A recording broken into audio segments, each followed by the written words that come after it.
What is going on out there, peeps? All right, let's get into what's going on in Iraq. Before I do, I want to take the time to thank a lot of you. You guys understand when I say I'm trying to keep everybody grounded. You also understand when I say, look, don't get overly excited for good news. Don't get overly bummed when you hear bad news. A lot of you say, we get it. Okay, good. Yes, I understand there's a lot of different, I hate the term, but so-called gurus that are out there. Everybody's just giving their own opinion. There's nothing wrong with that. The issue that I have is when people start saying that the rate change is going to be on this date, or that it's already been part of this budget or that budget. If that's the case, so let it be, but it's speculation. And what happens is people in the group get overly hyped up. Some of you start feeling, hey, this is a good timing. Then you go and you buy more of these foreign currencies. And then when it doesn't happen, I have to go through the group and just pep people up. I told you guys when any investment, there's something we got to think about. Any and all investments have some limit of risk, some a lot more riskier than others. I told you about this. You can't get emotional. It's easier said than done, but you can't get overly emotional about investments. When it's good news, it's good news. When it's bad news, it's bad news. But understand, that's just the nature of investments. So a lot of you are starting to get that. I say go out and listen to other people. You should. This way you get a bunch of different perspectives. But if they start telling you this is going to happen on this date or this is going to be the rate, you should be taken out with a huge grain of salt because nobody knows. I don't care if they tell you they got military intel, they got people with magic button numbers, they got CBI insiders. I don't care if they tell you all that. If they seen the back screens, who cares? Stop. These people have been saying this for years. And I'm glad a lot of you understand that, all right? So it's cool. If they're reporting this, that's fine. Although I don't agree with it. But just understand that this has been out there for a long time. A lot of these people have been saying this same crap for a long time. So if they say it and they're lucky and it happens, then everybody benefits. Great, okay? But try not to get overly emotional with any news that any of us are reporting. It's speculative, all right? We'll keep an eye on what's really happening. A lot of people moving back on gold and silver. Of course, we know the market is starting to rebound. We saw gold once again hitting towards the $1,900 mark, and once again, silver above $24. Not surprising. I told you this happens. So if you're thinking about getting into precious metals, you want to buy on the dip. Right now is the time. You're spending about $2 to $3 cheaper per ounce on silver, and that adds up if you get a lot. If you guys are considering buying precious metals, please give them consideration to our friends over here at Money Metals Exchange. The link is in the description. If you buy more than $100 worth of precious metals, use promo code Pimpy, P-I-M-P-Y, and you will get a free half ounce of silver. If you've already got that free half ounce, you can't get it again, okay? We have Pimpy's Investment Chat. It's the same name as the YouTube channel. Over here, we do talk about investment opportunities, gold, silver, cryptocurrencies, as well as foreign currency investments, all right? This is a great way to get into a community of people who have the same interests as you and to talk about it, okay? A lot of very informative people in here. No politics, please. Bring the politics over to here, which is the hidden things in front of your eyes. I don't mind you talking about politics here. That's separate. NESARA, GESARA, QAnon, politics, current events, 9/11, false flag events, chemtrails. Everybody talks about this and the hidden things in front of your eyes. That's cool. Just be respectful of the people's opinions. It tends to lean more towards the right. There's a lot more Trump supporters in here. So try not to get in a piss match over which one's better. It doesn't matter. Be informative to one another. For those of you who don't have Facebook, I do have a Twitter account. The link is in the description, so come on over here and join me, would you? All right, so what's going on in the news? Again, there's not a lot to write home to mom about, but we will talk about what's going on. The parliamentary finance calls on the government to accelerate the release of the salaries. Again, the money was sent, but no authorization to release the salaries. This has been a back and forth situation now for quite some time. There's always one excuse after another. This seems to be always the hurdle between Erbil and Baghdad. They just need to release the salaries. People need to get paid. If they work, they need to get paid. Also, there's a huge push to hurry up, vote on, and finalize the 2020 budget. All right, now more than ever. And you'll see why here in a second. Al-Kadhimi spokesperson, closing down any diplomatic mission for any country would be catastrophic in repercussions. What he's talking about is the U.S. wanted to pull their embassy out of there. This would be terrible for Iraq. Again, if they're trying to show the international community that Iraq is safe, the corruption is gone, they're trying to do early elections, they're trying to open up a lot of projects to bring in more money into Iraq. Iraq is a secure place for outside investors. Then they can't afford to have our U.S. embassy closed because they can't stop attacks on the U.S. embassy. And that's what's been happening. All right, so both Al-Kadhimi and his spokesperson are telling the people of Iraq, look, we're not going to be the fighting grounds. We're not going to be the middle grounds for the fight between Iran and the United States. We're just not going to allow it, to respect their sovereignty and leave that fighting outside of the country. For the most part, the United States is doing their part. Iran, on the other part, continues to launch missiles into the green zone and at our embassy. That's why Mike Pompeo has spoken about it. They were holding their breaths because when Trump was speaking about it, he didn't say he would. So that might be a good sign. Nonetheless, Al-Kadhimi quickly responded and is doing something about it. And we're going to get into that here in just a second. Oh, actually, I could do about it now. So here's what happened. So there was an arrest of 19 officers and security officials who fired rockets in participation in his previous responsibilities. Again, this is Al-Kadhimi draining the Iraqi swamp. So up here on the top, it says Al-Kadhimi confirms the refusal of Iraq and its government to turn the country into an arena of conflict between America and Iran. Al-Kadhimi confirmed that Washington and Iran support the Iraq's position, but there are some strays, rogue people out there still doing it regardless. Look, Iran has slowed things down. They are in talks with America. They are. But you're still going to have some individuals out there, whether they're ordered to or not, whether they're rogue or not, still trying to do what they can to kill Americans. Okay? Al-Kadhimi, again, draining the Iraqi swamp, has arrested more officials in connection with these bombings. This is great news.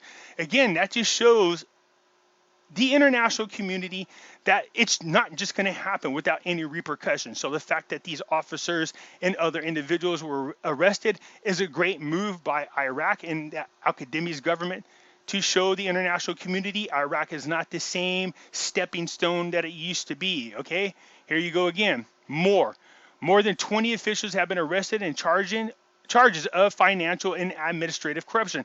So not only did they go after people who were doing the bombings, but look at this.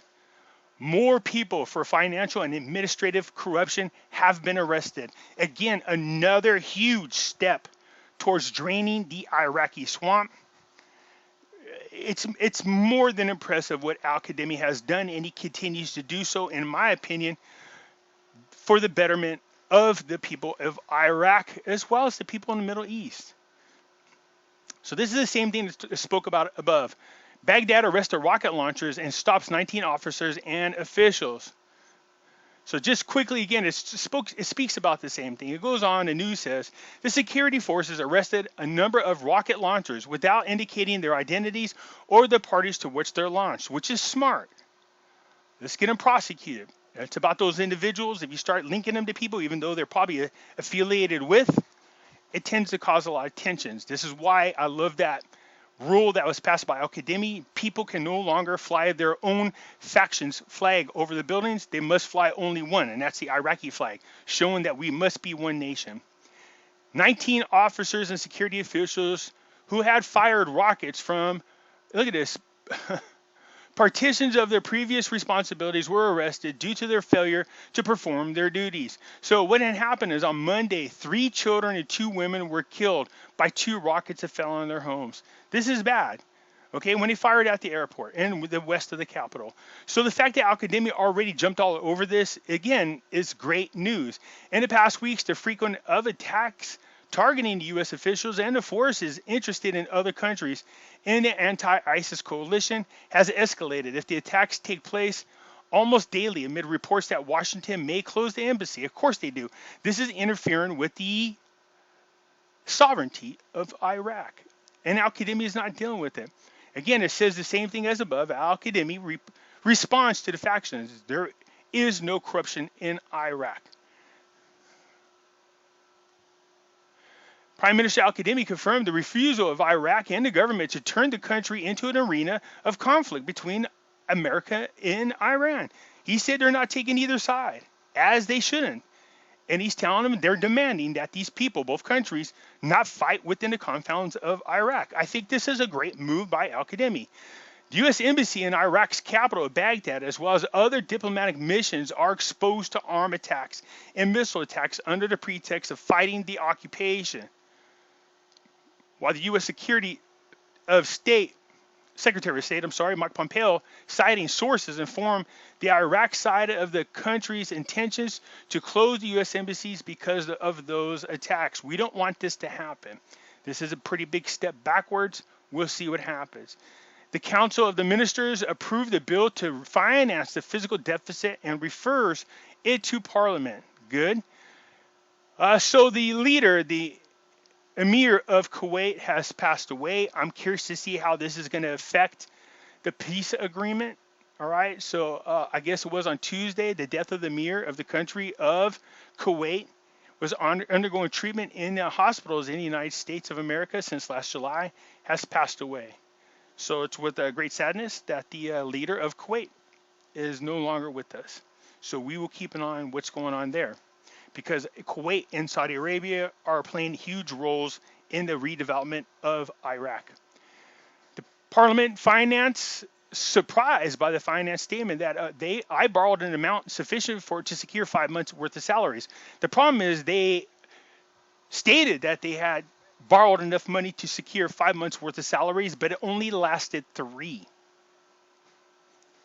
Last June, we approved the Parliament the internal external borrowing law, as we vowed to grant the government the authority to borrow an amount of $5 billion externally in order to move these stalled investment projects. Remember, now there's 19,000 of them out there, but I think there's like 6,000 stalled ones. Parliament also approved granting the government the power to borrow internally at the rate of 15 trillion dinars to secure salaries and other necessary obligations, which is considering the operating budget, indicating that the state's oil and non-oil revenues amounted to 4 trillion dinars per month. The government expenditures amounted to 7 trillion, meaning that the government needed 3 trillion a month to fill the financial shortfalls. So the money is already gone. This was supposed to keep them financed all the way until the end of October. Now this is putting pressure on them to submit and vote on and expedite the 2020 budget, which still is not there yet. He stressed the current borrowing law does not allow the government to borrow again unless the reform papers is submitted or the draft federal budget bill for the country for 2020, which was withdrawn one day after its arrival. We know the reform papers are there. We know they've been looked at. So we're going to find out a whole lot here real quick. Again, it seems to me like, Iraq is suffering. They need money to do what they need to do to get back on their feet. If there's mismanaging of the money or things are not being worded properly and they can't get bills passed, this isn't good. Again, I don't want us to, it's not a negative thing. We know what's going on. They need to expedite and get the 2020 budget in there so they can go ahead and integrate it into the 2021 budget. They also need to talk about borrowing more money internally is what they should do to cover everybody's salaries. Again, Iraq has taken so many steps in positive directions, so many of them. They really need to get this agreement between Erbil and Baghdad knocked out. It needs to be part of the budget. They need to move forward on these budgets so they can get the money to pay the salaries. Again, it's only my speculation, it's my opinion, that the talk of a rate change, if it's going to happen, is going to happen in the 2021 budget. If it happens sooner, then great. There's no indication that that's happening. So far, all we know about the 2020 budget is it's covering the salaries as well as the operation expense and nothing more. We are aware that the reform papers do have the exchange rate chat in there, but we don't know what that means. Hopefully, we will find out soon. All right. So again, the Iraq government is moving to install the budget alternative to secure salaries. Again, they're doing what they can. It's all part of the 2020 budget law. The 2020 budget law was a loan law. In another way, it was not to be a budget law. That's where it's violating a lot of laws. So they're saying when they try to push, when Al-Qademi pushed the 2020 budget law, it was more of a loan law, which violated the law. It's supposed to be a budget law. And that's not what happened. So they took it back. My guess is that they're rewording it to do what they need to do. Anyways, that's what's going on in the news. More talk about what needs to be done between Erbil and Baghdad, along with taking care of draining the Iraqi swamp, which is really good. That's huge, man. It's really big. They need to do what they can to secure the finances for the employees. And then that's where we are, and this has been the talk for quite some time. But just hang tight. We know some things are coming up here really quick. So that's it for now. If you like the video, please hit the thumbs up button. If you're not a subscriber, please do so, because when you do, it helps out the channel, and I surely do appreciate it. And I'll catch you later.